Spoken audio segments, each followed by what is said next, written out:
Hey guys, welcome back to my channel. So today's Valentine's Day look is going to be this dark, grungy, black, smoky eye with like a hint of glitter. This is for my girls who aren't going to celebrate Valentine's Day or the girls who want to step out of their comfort zone and be a little bit different. So we're going to start off by doing a short little dance party and jumping right into things. I am going to take concealer, go ahead and prime our eyelids, and then you can set that using any translucent powder or any light eyeshadow that you have. I'm just going to use the one from the Tarte Pro palette to make sure everything is set and ready to go for this look. So for this look, you don't want to start off with your foundation. You want to make sure you start off with your eyes just because you're going to be working with a lot of dark and black colors. So you don't want to have any fallout or make any kind of mess before you start. So here I'm going to take this light brown color and it's going to be our first transition shade. I'm taking a Sigma E40 and just dusting this into our crease back and forth in windshield wiper motions, just kind of building up that intensity. Next, I'm going to take that orange color in this shade, and this is going to be really the star of the show, kind of the pop that's going to bring everything together. You're going to do the exact same thing we just did with the last color, just buffing it back and forth into the crease. The reason why you want to use these orangey, warm kind of colors is because since you are going to be working with black on the lid, you don't want to look really bruised or like purpley or you got punched in the eye, kind of panda-like. So these warm colors in your crease are going to really bring out that black and make everything seem very flawless and seamless. So now going into the Juvia's Place Nubian 2 palette, I'm going to take that color right there, Morocco, which is a bright red orange kind of color. And we're going to lightly dust that over the top of our crease, just making that crease really pop with that orange and bringing all those orangey warm colors really out, and it's really going to show through in this black smoky eye. I love this trick with this black smoky eye. It just really pulls everything together and you don't look beaten up or bruised or you got punched in the face. It really does bring the whole look together. So once we are done blending that out, I'm going to go back into that Tarte Pro palette.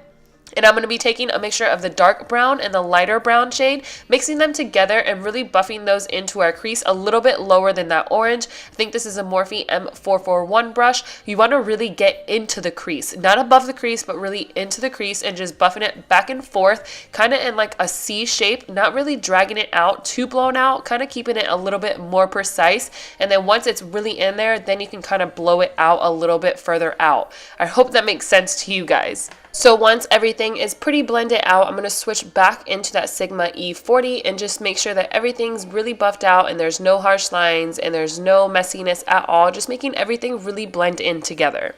So once that is blended out, we're going to be switching a lot of brushes in this tutorial, so I hope you guys can keep up. Here I'm going to be taking a Sigma E25 and taking those same two brown colors, but I'm going to really deepen it up and really precisely place that into the crease and just continue to build up the color and build up the intensity, because once we place that black on the lid, you want it to fade into like an ombre, like black, brown, orange.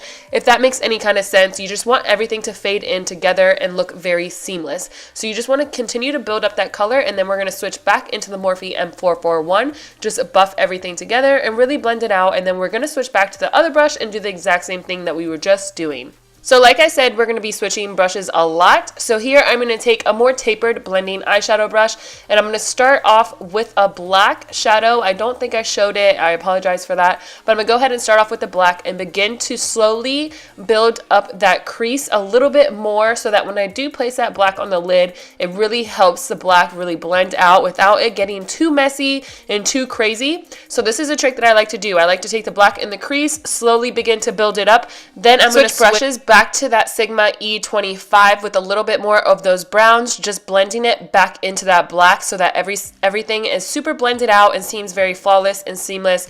Going back in with the same brushes that I was using before, just making sure again everything's really blended out. Now taking this NYX Jumbo brow pencil, or not brow pencil, just jumbo pencil in black, I'm going to pack that all over our lid. Then I'm going to take the black oh my god, I'm getting so confused right now. I'm going to take a flat shader brush and blend that black jumbo pencil out. This is going to really make the black be really deep and rich in color and not so like, you know when you can place a black on your lid, it can be kind of like soft where it looks kind of like charcoaly gray.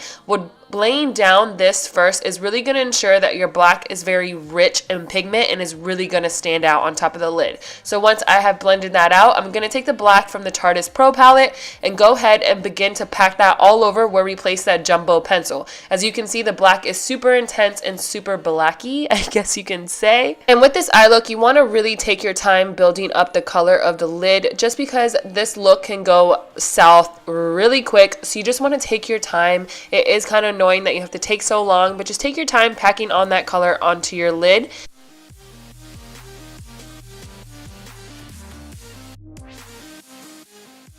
Then once we are done packing that black on, we're going to go back into that tapered blending brush with no additional product on it and just go ahead and buff out the edges between the lid and the crease. Just blend out the black that's still there. Just go ahead and buffing it back and forth in windshield wiper motions. I know it looks a little bit messy now, but I promise you guys it's going to come together in like 2 seconds. Now switching brushes once again, taking that Sigma E25 with no additional brown on it, just go ahead and go back in and buff those edges out with the brown. That's whatever is left over on the brush. We're just going to be repeating the steps over and over. As you guys can tell, it's kind of a repetitive look, but it's really important to get that really blown out nice smoky effect without it looking dirty or messy or bruisey. So we're going to go back into that black, pack on a little bit more since whatever we blended out kind of got faded away.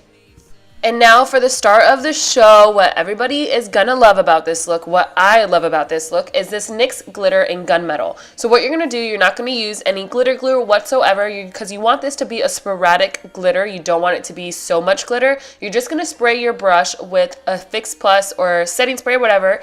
Go ahead and dip into the glitter and just lightly tap it everywhere onto your lid. So it looks very intense, like I placed a lot of glitter, but it really isn't that much glitter. It just gives you a slight hint of glitter, even though it looks like a lot. I know I sound so crazy right now, but I just love the way this look ended up with the glitter. The black smoky eye is so pretty, so classic, but this glitter just took it to a whole other level. And honestly, I'm not using any glitter glue whatsoever, and the glitter didn't transfer at all.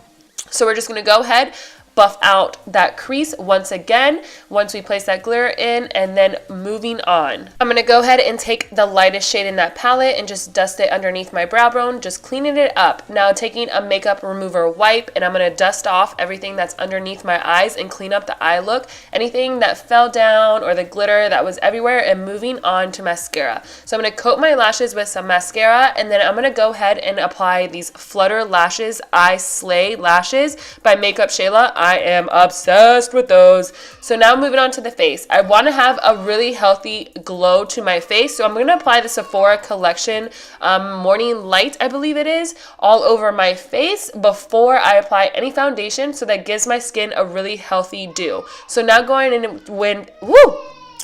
in with Too Faced foundation in the color Warm Beige, just apply that all over my face. You guys know the drill with that. And now moving on to contouring. Using my all-time favorite way to contour is using this EX1 foundation in F500. I'm going to place this on the top of my forehead, along my cheekbones, and underneath my jawbones and my nose, just to give me a slimmer nose, you know.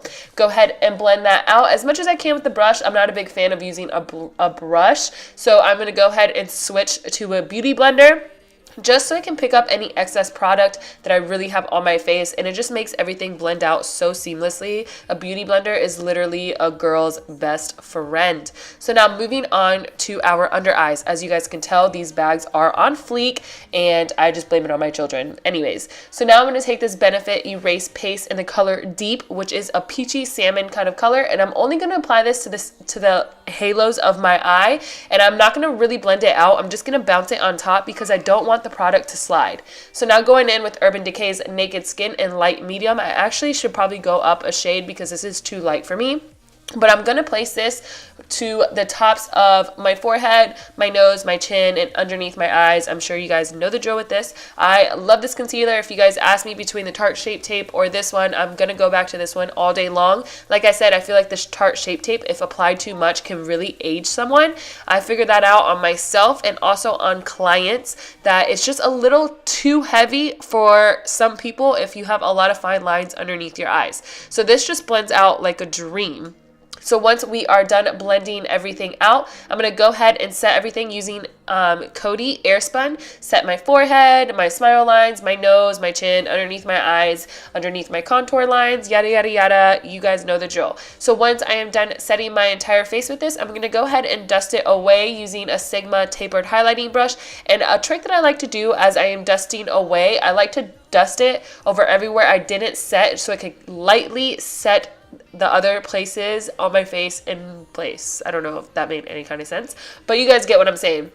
Lightly dust it over your face as you're dusting it away and it sets your face. There we go, Rochelle. That's how you say it. Now that we have gotten rid of all that loose powder, I'm going to go in with highlighter first. As you guys know, this is my favorite thing to do before I do any contouring. So I'm taking Becca's Champagne Pop and I'm going to do this on the top of my cheekbones, the middle of my forehead, above my brows, my chin, my nose, my cupid's bow, all over my face, just bathe in it. You know the drill. So now I'm going to take NYX Nude Tude Blush. It's like a very soft nudie kind of brown color. Since the eye look is so intense, I didn't want to go so intense on my cheeks, so that's why I picked this blush. And I'm not going to contour or bronze my face because that's what the EX1 500 foundation did. So I'm just going to go back in and clean up everything with that Coty Airspun, and then moving on to my under eyes while we let that bake. I'm going to take this Rimmel Eye Kohl in black and line my lower lash line with this, and then I'm going to take some black shadow and go ahead and apply that on top of that eye kohl, just really setting that eye kohl in place so that it doesn't slide or doesn't move. Now going in the same order that we did with our eyes, I'm going to take that first soft brown color and dust that underneath my lower lash line just to really begin to blend out that black, because again, you want to use warm colors whenever you're messing with black so that you don't look like you got beat up. So now taking this orangey color, we're going to go ahead and blend that all the way through, all the way into our inner corners as well, and doing the same thing with the Morocco shade from the Juvia's Place palette. You want to go ahead and dust that all the way across your lower lash line as well. Now going back in with that small definer brush, I'm just going to reapply some black to that lower lash line just to really bring it back in, and then go in a little bit more and just smoke it out a little bit more. Okay, so this is totally unnecessary, but here I am taking a small pencil brush, spraying it with some Fix Plus, and applying some of that gunmetal glitter to our inner corners and dragging it a little bit along our lower lash line. It's totally unnecessary. It's all up to you if you want to do that. It was just a little bit extra. So here I'm going to dust away that translucent powder. As you can see, it gave us a really slightly light contoured kind of look. Now we're going to take Urban Decay's All Nighter setting spray and just drench our face in that. Once our face is dry from that, I'm going to go ahead and apply some lower lash line mascara. And then moving on to lips. I honestly didn't know what kind of route I wanted to go with. I didn't know if I wanted like an orangey brown, a super nude, a pinky nude. So I ended up going with Kat Von D's Bow and Arrow, which I wasn't in love with. It was like a mauve kind of color, which it didn't go with the look at all. So I ended up just going over it using Anastasia's Pure Hollywood, which is a really pale nude. And I love the way that it turned out. I went ahead and topped it off using NYX Butter Gloss in the shade Madeline, and it really just pulled the whole look together. I love this look so much. It's such a sexy and dark grungy kind of look, but it's perfect for an anti-Valentine's Day look or even a really sexy night out. But I hope you guys enjoyed this tutorial, and I'll see you guys in my next video. Don't forget to subscribe. Bye guys.